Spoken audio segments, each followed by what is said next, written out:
নমস্কার, দেখছেন কলকাতা টিভি, সঙ্গে রয়েছে আমি স্বর্ণালী। শুরু করছি জেলার সারাদিন। চেতলা অগ্রণীতে রয়েছেন মুখ্যমন্ত্রী মমতা বন্দ্যোপাধ্যায়। সরাসরি নজর রাখবো সেদিকে।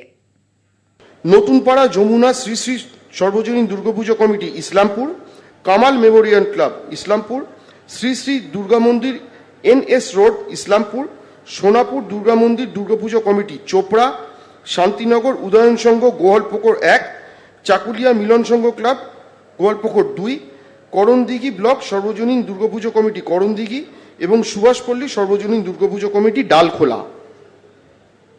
তার মানে বাকি কিছু নেই, একেবারে ডালখোলা থেকে, ইটাহার থেকে, গোয়ালপুকুর থেকে, ওদিকে আমাদের রায়গঞ্জ থেকে, কালিয়াগঞ্জ থেকে, আর কি বাকি রইল?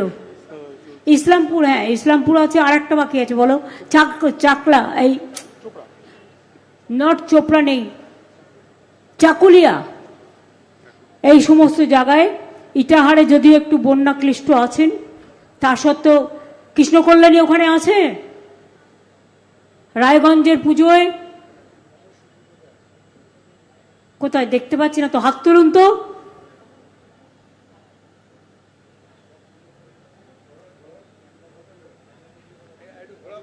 কালিয়াচক,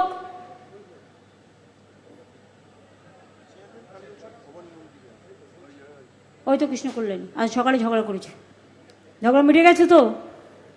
আচ্ছা, এবার কালিয়াচক চেয়ারম্যান আছেন মিউনিসিপ্যালিটির। ইসলামপুর কে আছে? করিম চৌধুরী না কানাইয়া? চাকুলিয়া কে আছে? গোয়ালপুকুর, রায়গঞ্জের প্রতিবাদী ক্লাবে কে আছেন?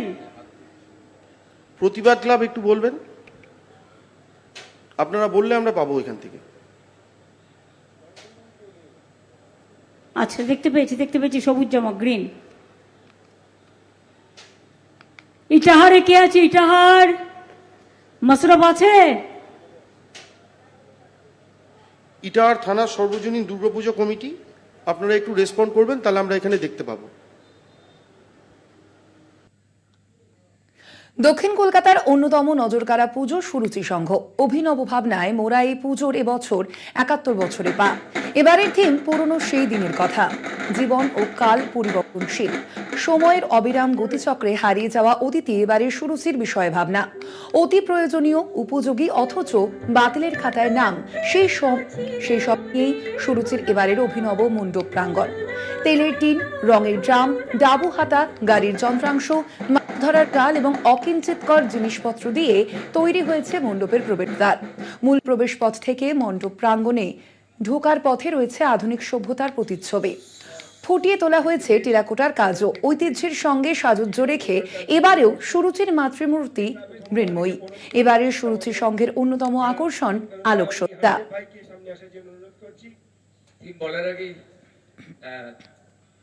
পুজো কখনো চমক হয় না, পুজো এটা হয় বুদ্ধি করে, ভক্তি করে মায়ের পুজো। এবার আমরা যেটা করতে চেয়েছি, আমরা যেটা দেখতে পাই যে অঞ্চলে অঞ্চলে, পাড়ায় পাড়ায় বৃদ্ধাশ্রমের সংখ্যা বাড়ছে, আমরা তার প্রতিবাদ জানাচ্ছি।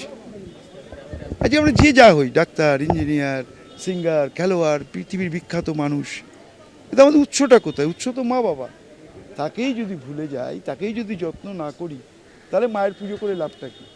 যে জিনিসগুলো ফেলে দেওয়ার বা অকেজো, আসলে পৃথিবীতে ফেলে দেওয়ার কোনো জিনিস আছে বলে মনে হয় না। সব কিছুই কিন্তু কোনো না কোনো কাজে লাগানো যায়। আমরা সবসময় সেটা লাগাতে পারি না কাজে, সেটা আমাদের ব্যর্থতা। ফেলে দেওয়ার কোনো জিনিস হয় না, পৃথিবীতে যা কিছু আছে সেটা কোনো না কোনো কাজের যোগ্য। তো উৎসবের দিনে সেই কারণে যে জিনিসগুলো আমরা আস্থা করে ফেলে দিয়েছিলাম সেটাকে উৎসবে সামিল করা, এবং এটা আমরা বলার চেষ্টা করেছি এখানে যে তারা উৎসবে পার্টিসিপেট করছে বা তারাও নিজেদের মধ্যে একটা নতুন প্রাণের সঞ্চার হয়েছে। এই উৎসবে তারাও প্রাণবন্ত হয়ে উৎসবের আনন্দে মেতে উঠেছে। আর এবার নজর রাখবো জুনিয়র চিকিৎসকদের মহাসমাবেশের দিকে। ধর্মতলায় জুনিয়র চিকিৎসকদের যে মহাসমাবেশ, নজর রাখবো সেদিকে। যেখানে শিশুরা স্কুলে যেতে পারবে, হসপিটালে যেতে পারবে। হ্যাঁ, আমাদের দেশে অনেক জনসংখ্যা, আমরা লাইন লাগাতে অভ্যস্ত। আমরা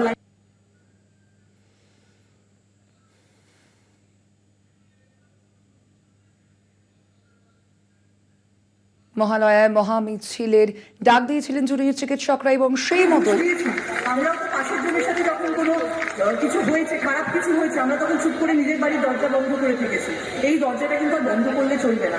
এখন একটা অসময় হাত ধরে থাকতে হবে।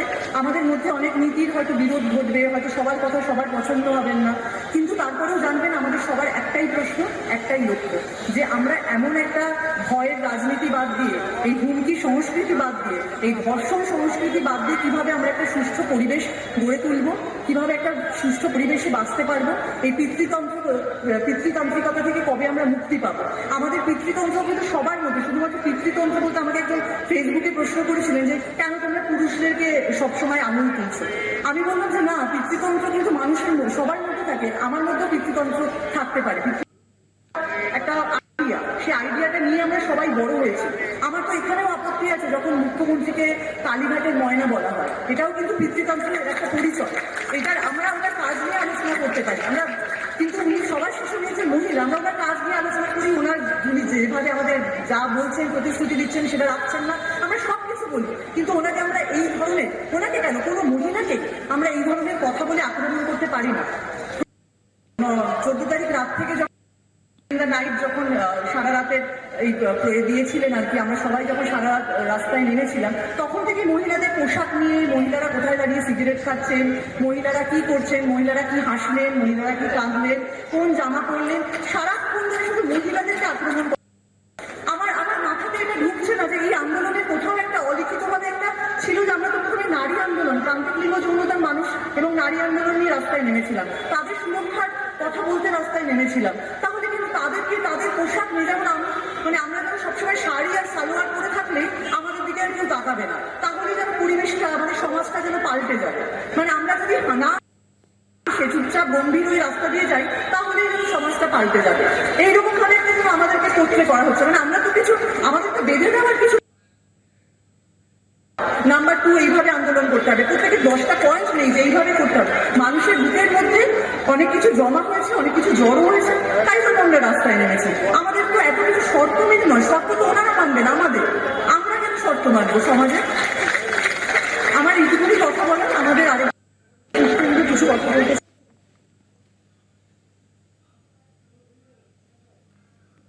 নমস্কার, বলি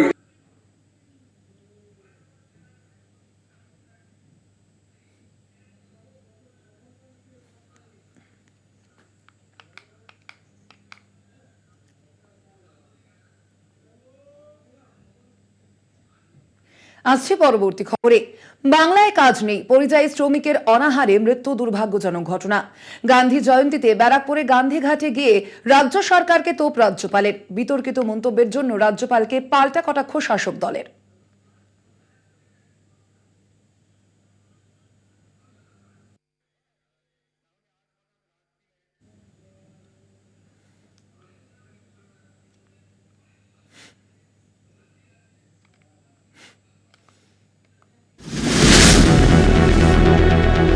রাজ্য সরকারের বিরুদ্ধে আবারও সরব রাজ্যপাল সিভি আনন্দ বোস। বুধবার জাতির জনক মহাত্মা গান্ধীর জন্মদিনে ব্যারাকপুরের গান্ধীঘাটে যান রাজ্যপাল। গান্ধীঘাটে অনুষ্ঠান শেষে রাজ্য সরকারকে ফের নিশানা রাজ্যপালের। বাংলায় কর্মসংস্থান নেই, নেই খাবার, অনাহারে পরিযায়ী শ্রমিকের মৃত্যু দুর্ভাগ্যজনক ঘটনা। গান্ধীজি কখনোই এমন পরিস্থিতি চাননি, মন্তব্য রাজ্যপাল সিভি আনন্দ বোসের। Today is a day for us to introspect. It is very unfortunate that we hear reports about starvation deaths among migrant laborers from Bengal. Is this the way we treat our Daridra Narayana on this Gandhi Jayanti? This is something which is not to be there in any civilized society. Government has to decide, introspect and see that the Daridra Narayanas are looked after, that there is no starvation death in Bengal. That be our commitment on this occasion. 100 দিনে কাজের প্রকল্পের টাকা বন্ধ নিয়ে পাল্টা সরব শাসক দল। রাজ্যপাল বিশেষ দলের হয়ে রাজনীতি করছেন বলেও দাবি তৃণমূলের। ভারতবর্ষের যে কোনো জায়গায় অনাহারে মৃত্যু দুর্ভাগ্যজনক, চাষিদের আত্মহত্যা দুর্ভাগ্যজনক, যে কোনো শ্রমিক কাজ না পাওয়া দুর্ভাগ্যজনক। 100 দিনের কাজ, যেটা গ্যারান্টি অ্যাক্ট বলে সরকার তৈরি করেছিল, সেই কাজে মানুষ টাকা না পাওয়া দুর্ভাগ্যজনক, সবই দুর্ভাগ্যজনক। এবং সব থেকে সর্বোপরি দুর্ভাগ্যজনক যখন বাংলার শ্রমিককে পিটিয়ে খুন করা হয় হরিয়ানাতে কিংবা উত্তরপ্রদেশে। মোদির অর্থনৈতিক উন্নয়ন কি হলো? সুতরাং এই রাজ্যপাল একটা রাজনৈতিক উদ্দেশ্যে গান্ধীজির জন্মদিনকে কলঙ্কময় করলেন এই উক্তি করে, এবং এদের জন্যই আমাদের এই রাজনৈতিক পরিবেশ কলুষিত হচ্ছে। তারা রাজ্যপালের পদে থেকে তারা রাজনীতি করার চেষ্টা করছেন এবং একটি দলের প্রতিনিধিত্ব করছেন। এর থেকে দুর্ভাগ্যজনক কিছু হতে পারেনি। রাজ্য সরকারের বিরুদ্ধে সরব বিরোধী শিবিরও। গান্ধীজি কখনো মিথ্যা কথা বলেননি, আর আজকে আমাদের যিনি রাজ্যপাল যেটা বলেছেন সেটাও সত্যি কথাই বলেছেন। হ্যাঁ, এরম সত্যি কথা বাজারে এরম ভাবে বললে অনেকের গায়ে ফসকা পড়ে, হ্যাঁ, কিন্তু এটা তো কোনো রাজনৈতিক ভাবে বলেননি। এর আগে সিপিএমও 34 বছর রাজত্ব করেছে এখানে, তাদের ব্যর্থতার লিগাসিটা এরা বহন করে চলেছে, আরো সেটাকে আরো বেশ কয়েক গুণ বাড়িয়ে ফেলেছে। এটা হতে পারে, এটা একা একটা সরকারের কেন হবে? এটা মানে আপাতভাবে বাংলার ব্যর্থতা। 50 লক্ষ পরিযায়ী শ্রমিক। মাননীয় রাজ্যপাল যেটা বলেছেন সেই রাজ্যপাল ঠিকই বলেছেন, কথাটার মধ্যে কোনো ভুল কিছু নেই। কিন্তু মাননীয় রাজ্যপালকে মনে রাখতে হবে যে ভারতবর্ষে বেকার সংখ্যা কোথায়। মাননীয় রাজ্যপালকে এটাও বলতে হবে ভারতবর্ষে ক্ষুধার ইন্ডেক্সে আজকে ভারতবর্ষের অবস্থান কি, মাথা পিছু রোজগার কি, 47 বছরে সব থেকে বেশি বেকার। সে বিষয়গুলো শুধু যদি উনি একতরফা উল্লেখ করেন, রাজ্যের খুব অবস্থা খারাপ। রাজ্যের অর্থনৈতিক অবস্থা থেকে শুরু করে মাথার পিছু রোজগার, মানুষের রুটি রুচি রোজগার, বাসস্থানের অবস্থা খুব খারাপ। কিন্তু মাননীয় রাজ্যপালকে অনুরোধ করব যে সিলেক্টিভ প্রতিবাদ না করে মাঝে মাঝে তিনি কেন্দ্রীয় সরকারের কথাটাও একটু বলুন যে দেশটা কিন্তু ভারতবর্ষ, তার মধ্যে কিন্তু পশ্চিমবঙ্গের অবস্থান। এদিন গান্ধীঘাটের অনুষ্ঠানে রাজ্যপাল ছাড়াও উপস্থিত ছিলেন রাজ্যের মুখ্য সচিব মনোজ পান্ত, উত্তর 24 পরগনার জেলাশাসক শরৎ কুমার দ্বিবেদী, ব্যারাকপুর পুলিশ কমিশনারেটের নগরপাল অলোক রাজৌরিয়া, ব্যারাকপুর লোকসভার সাংসদ পার্থ ভৌমিক সহ অন্যান্য বিশিষ্ট অতিথিরা। ব্যারাকপুর থেকে শুভজিৎ সিং এর রিপোর্ট, কলকাতা টিভি।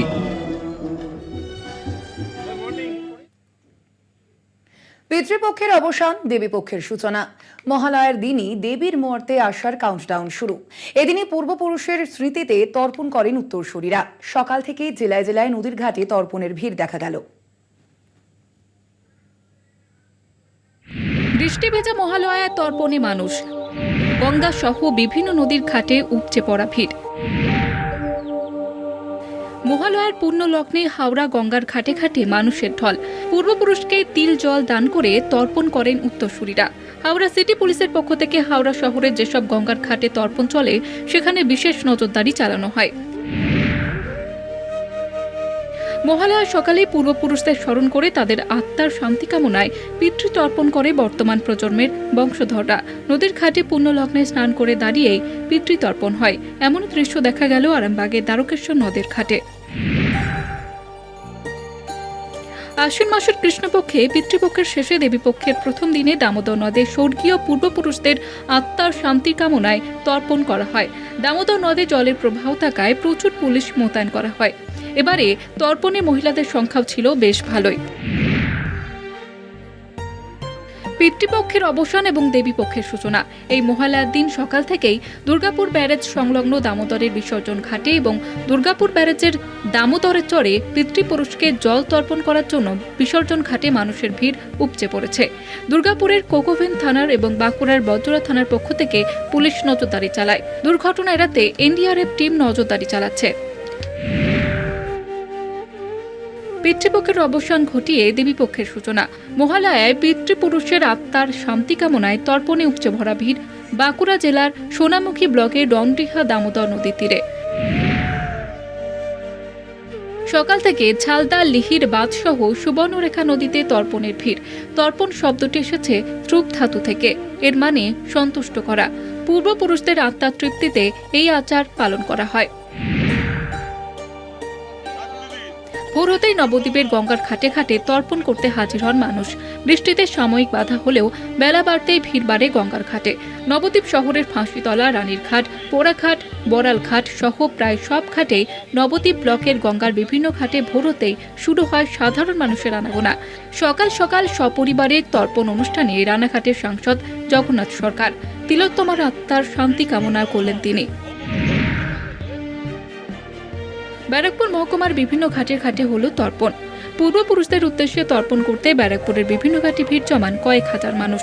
এদিন পুলিশ প্রশাসনের পক্ষ থেকে বিশেষ ব্যবস্থা করা হয়। ব্যারাকপুর শিল্পাঞ্চলের গঙ্গার বিভিন্ন ঘাটে মোতায়েন করা হয় বিশাল পুলিশ বাহিনী। উত্তর চব্বিশ পরগনার বসিরহাট মহকুমার বসিরহাট ইচ্ছামতি বোটঘাটে মহালয়ার ভোর হতেই হাজির হন পুণ্যার্থীরা। স্নান করে পিতৃকুলের উদ্দেশ্যে জলদান করে শান্তি কামনা এবং আশীর্বাদ নেন তারা। ভোর রাত থেকে গঙ্গাসাগরের সমুদ্র তট জুড়ে চলছে তর্পণ। উলুধ্বনি, শঙ্খধ্বনি এবং ধূপধুনোর গন্ধে মোহময় হয়ে ওঠে সাগর তট। রাজ্যের বিভিন্ন প্রান্ত থেকে হাজার হাজার দর্শনার্থীরা এসে উপস্থিত হন গঙ্গাসাগরের বেলাভূমিতে। কপিলমুনি মন্দিরে দীর্ঘ লাইন দিয়ে পুজো দেন অগণিত দর্শনার্থী। দর্শনার্থীদের সুরক্ষার কথা মাথায় রেখে গঙ্গাসাগরের কপিলমুনি আশ্রম চত্বর থেকে শুরু করে সাগর তট জুড়ে মোতায়েন করা হয় বিশাল পুলিশ বাহিনী এবং সিভিল ডিফেন্স। সাগর ব্লক প্রশাসনের পক্ষ থেকে দুর্ঘটনা এড়াতে সমুদ্র তটে চালানো হয় লাগাতার মাইকিং। মুড়িগঙ্গা নদীতে সমুদ্র তট জুড়ে চলে তর্পণ। মহেশতলার নঙ্গি ফেরি ঘাটে হুগলি নদীতে মহালয়া তর্পণ করতে ভোর থেকে পুণ্যার্থীদের উপচে পড়া ভিড়। 34 নম্বর ওয়ার্ডের কাউন্সিলর গোপাল সাহার উদ্যোগে 30,000 মানুষের জন্য তৈরি হয় ভোগ, দেওয়া হয় জল ও কফি। পাশাপাশি চলে বিভিন্ন অনুষ্ঠান। পুণ্যার্থীদের জন্য কড়া নিরাপত্তার ব্যবস্থা করে ডায়মন্ড হারবার জেলা পুলিশ। চলে হুগলি নদীতে নজরদারি। পিতৃপক্ষের অবসানের সঙ্গে সঙ্গে দেবীপক্ষের সূচনা হয় মহালয়ায়। বুধবার ভোরে মহালয়ার পূর্ণতিথিতে বালুরঘাট শহরের কল্যাণী ঘাট এবং সদরঘাটে শুরু হয় তর্পণ। পিতৃপুরুষের উদ্দেশ্যে তর্পণ করতে ভোর থেকে ভিড় জমে বালুরঘাটের আয়ত্রী নদীতে। অপ্রীতিকর ঘটনা এড়াতে পুলিশ প্রশাসনের পক্ষ থেকে বিশেষ নজরদারি নামানো হয়। শুধুমাত্র বালুরঘাট, কল্যাণী ঘাট নয়, চকভৃগু, পরানপুরেও তর্পণ অনুষ্ঠিত হয়। কলকাতা টিভি। আরজি করের ঘটনার ন্যায় বিচার আমরা সকলেই চাই, কিন্তু সাধারণ মানুষের স্বাস্থ্য পরিষেবার কথা মাথায় রেখে জুনিয়র চিকিৎসকদের কাজে ফেরা জরুরি। উত্তর কলকাতার কাশীবোস লেনের পুজোর চক্ষুদানে গিয়ে এমনটাই মন্তব্য করলেন রাজ্যের মন্ত্রী শশী পাঁজা। তিনি আরো বলেন, বিচারের দাবিকে সামনে রেখে স্বতঃস্ফূর্ত মিছিল জমায়েত সবই ঠিক আছে, কিন্তু চিকিৎসা পরিষেবাকে সচল রাখাটাও সমানভাবে জরুরি। এটা তো আইনে কচকচানি। আমরা এর মধ্যে যেটা বলছি যে স্বাস্থ্য পরিষেবা তো ডাক্তারই দেবে, ডাক্তারের কাছেই রোগের নিরাময়ের জন্য আসবেন। আমরা প্রত্যেকেই দায়বদ্ধ। নিশ্চয়ই রাজ্য সরকার, স্বাস্থ্য দফতর, আমরাও যেমন অতি কনসার্ন এটা নিয়ে, কারণ যারা আমাদের পরিবার সে ডাক্তাররা ফিরে আসুন, এটাই চাইছি। জেলার সারাদিনে এখন সময় একটা ছোট্ট বিরতির। ফিরছি বিরতির পর, সঙ্গে থাকুন। বুধের সূর্য ওঠার সঙ্গে শোনা হয়েছে দেবীপক্ষের, সেই সঙ্গে বাঙালির শ্রেষ্ঠ উৎসব দুর্গাপুজোরও। এই উৎসবকে ঘিরে বছরের কটা দিন মেতে ওঠেন 8 থেকে 80 সকলেই। কিন্তু দুর্গাপুজোর স্থায়িত্ব যদি একদিন হয়, ভাবলেই মনটা বিষাদে ভরে ওঠে। শুনতে অবাক মনে হলেও এটা সত্যি। এই গ্রামে বোধনের 24 ঘন্টার মধ্যেই দেবী দুর্গা পাড়ি দেন কৈলাসের পথে। গ্রামের নাম ধেনুয়া। পশ্চিম বর্ধমান জেলার আসানসোল হীরাপুরের ধেনুয়া গ্রামে বোধনের দিনেই বেজে ওঠে নবমীর নিষ্ঠুর সুর। পিতৃপক্ষের অন্তিম ক্ষণে একদিনের জন্য বাড়ি আসেন মা। মহালয়ের দিনেই ষষ্ঠীর বোধন থেকে সপ্তমী, অষ্টমী, নবমী ও দশমী পর্যায়ের পুজো করা হয় দেবী দুর্গাকে। পুজো নিয়ে 24 ঘন্টার মধ্যেই পাড়ি দেন কৈলাসের পথে। আমরা যতটা জানি, যেখানে মহারাজজি ছিলেন, হয়তো উনি স্বপ্নাদেশ পেয়েছিলেন, তার জন্য হয়তো এই পুজোটা হয়। আমরা বরাবরই দেখে আসছি, আমার শ্বশুরমশাইও বরাবর এখানে সেবা পুজো ইত্যাদি করেন। আর হচ্ছে এই পুজোটা এমনই যে শোনে সেই এই পুজোটা দেখার জন্য মানে উৎসাহে ভাবে এখানে আসে দেখার জন্য। একদিনে পুজো, একদিনে ষষ্ঠী, সপ্তমী, অষ্টমী, নবমী, দশমী একদিনে হয়। তারপর 12টার থেকে নরনারায়ণ সেবা হয় এবং মায়ের ঘট বিসর্জন হয় আপনার বিকেল 5টা। একদিনের জন্য মাকে এই আমাদের এখানে আহ্বান করা হয়েছে। পশ্চিম বর্ধমান জেলার আসানসোল হীরাপুর ধেনুয়া গ্রামে কালীকৃষ্ণ যোগাশ্রমে 70-এর দশকে আসাম থেকে তেজানন্দ ব্রহ্মচারী নামে এক মহারাজ আসেন। তিনি মহালয়ার দিন স্বপ্নাদেশ পেয়ে এই পুজোর সূচনা করেন। এখানে দেবী অসুর বিনাশিনী রূপে দেখা দেন না। দুই সখী জয়া বিজয়াকে সঙ্গে নিয়ে বাপের বাড়ি আসেন পার্বতী। জয়া বিজয়ের সঙ্গে দেবী দুর্গার মূর্তি সচরাচর দেখা মেলে না এই বাংলায়। স্থানীয় বাসিন্দাদের এই পুজোকে কেন্দ্র করে উৎসাহ থাকে তুঙ্গে। পাশাপাশি দূর দূরান্ত থেকে এই পুজো দেখতে ছুটে আসেন অনেকেই। আসানসোল থেকে পবিত্র বন্দ্যোপাধ্যায়ের রিপোর্ট, কলকাতা টিভি। জেলার সারাদিন এ পর্যন্তই। দেখতে থাকুন কলকাতা টিভি, রাত দিন 7 দিন।